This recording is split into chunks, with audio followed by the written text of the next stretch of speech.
Hämeenlinnan jalkapalloseuran tuore päävalmentaja Mikko Manninen.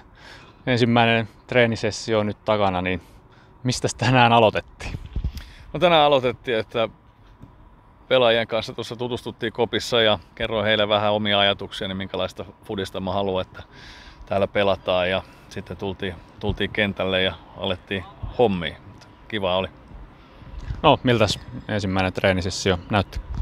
Ihan hyvältä ja tyytyväinen kyllä näkemääni, että pelaajat oli niin kuin tosi vastaanottavaisia ja halusi toteuttaa niitä asioita, mitä me yritettiin niillä eri harjoituksilla tehdä ja oikein positiivinen kuva jäi jengistä.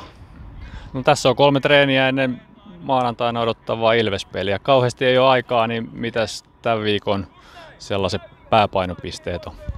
No tänään oli pallohallinta, että mitä tehdään silloin kun meillä on palloa, ja perjantaina käydään läpi sitä, että mitä tehdään silloin kun meillä ei ole palloa, ja sunnuntaina sitten vähän viimeistelyreenejä ja erikoistilanteita ja sitten maanantaina mennään pelaamaan.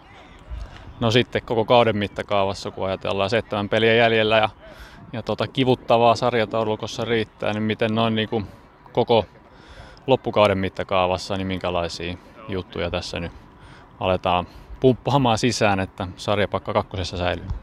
No niin kuin pelaajille tuossa sanoin, että ei varmaan kukaan uskonut, että tässä vaiheessa, kun katsoo sitä pelaajien nimilistaa, että tässä vaiheessa kautta niin ollaan sarjassa viimeisinä. Ja se tarkoittaa tietysti sitä, että tuskin pelaajat on vielä kauden parasta peliään pelannut, että puhuttiin siitä, että jokaisen täytyy niin kuin pikkusen nostaa sitä omaa tekemistään ja sitten kun kaikki nostaa omaa tekemisen tasoa, niin se näkyy siinä joukkueen tekemisessä ja sitä myötä myös tuloksessa. No, millaisia keskusteluja olet tässä nyt ehtinyt käymään muun valmennusryhmän kanssa ja pelaajien kanssa? No, ollaan valmennusryhmän kanssa tutustuttu, että tänään näin heidätkin ekaa kertaa, että tietysti siinä oma aikansa varmaan menee, mutta mukavalta ryhmältä vaikutti ja pelaajien kanssa tuossa muutamia ajatuksia vaihdettu ja osan tietysti tunnen aikaisemmilta vuosilta jo, mutta pikkuhiljaa vaan nopeasti yritän tutustua kaikkiin pelaajiin tässä näin. Niin, muutamia tuttuja pelaajia löytää, niin helpottaako se jollain tavalla nyt tähän lähtöön?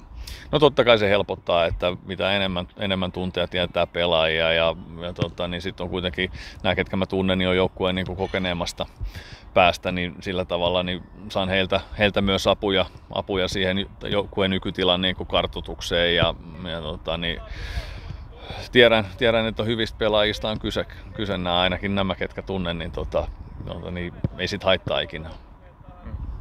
No, millainen tilanne tämä on tulla kesken kauden tällaiseen tilanteeseen ja ottaa vastuu ja koittaa hilata joukkoja vähän ylemmäs?